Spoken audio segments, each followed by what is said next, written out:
Selamat datang kembali ke saluran ini. Kita sudah pun menghampiri minggu ketiga bagi bulan Julai tahun 2026.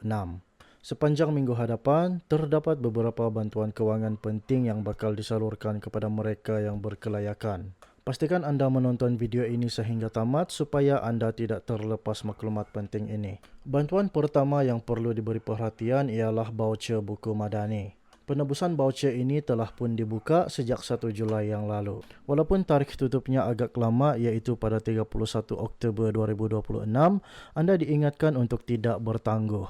Bantuan ini hanya melibatkan dua kategori sahaja iaitu pelajar sekolah menengah dan pelajar institusi pengajian tinggi.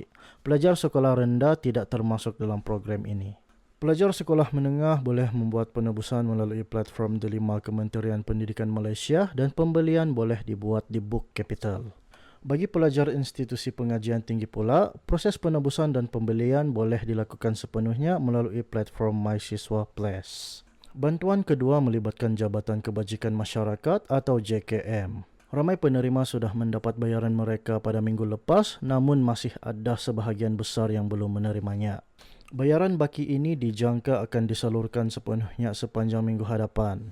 Bantuan bulanan ini merangkumi bantuan warga emas, bantuan kanak-kanak, allowance orang kurang upaya, serta bantuan am negeri dan persekutuan. Terdapat juga bantuan secara sekali bayar atau one-off yang akan dikreditkan. Untuk semakan terperinci, anda boleh melayari laman web rasmi e-bantuan JKM.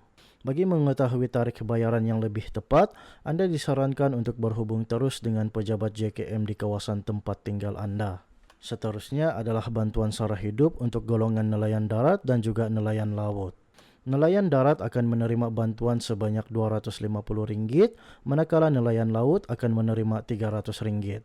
Pembayaran ini biasanya dilakukan sekitar 15 hari bulan pada setiap bulan. Oleh itu, bayaran ini dijangka akan dimasukkan ke akaun anda pada minggu hadapan. Bagi penduduk di negeri Johor, sila ambil perhatian tentang bantuan kasih Johor. Tarikh tutup bagi proses rayuan adalah pada 14 Julai 2026 iaitu pada minggu hadapan. Jika anda layak, sila hantar permohonan rayuan anda dengan kadar segera melalui laman web rasmi di bkj.johor.gov.my. Keputusan penuh bagi rayuan ini akan diumumkan pada 25 Julai 2026. Perkara terakhir yang sangat penting ialah kemaskini data untuk fasa 4. Sila ambil maklum bahawa ini adalah untuk fasa 4 dan bukannya fasa 3.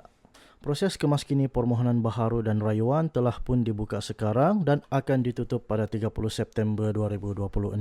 Anda perlu mengemaskini maklumat jika ada perubahan seperti penambahan bilangan anak, pengurangan pendapatan atau perubahan status perkahwinan. Segala urusan boleh dibuat secara dalam talian di portal rasmi bantuantunai.hasil.gov.my atau dengan hadir terus ke cawangan lembaga hasil dalam negeri yang berhampiran. Sebagai makluman tambahan, bayaran bagi fasa 3 akan dilakukan pada bulan Ogos, manakala fasa 4 akan dibayar pada bulan November nanti.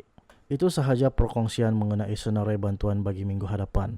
Jika anda mempunyai sebarang soalan, sila tinggalkan mesej anda di ruangan komen. Jangan lupa untuk melanggan saluran ini dan aktifkan butang loceng untuk maklumat terkini yang akan datang. Terima kasih dan Assalamualaikum. Itu sahaja laporan kami pada hari ini. Sekian, terima kasih. Teruskan bersama kami untuk berita terkini dan bantuan lanjut.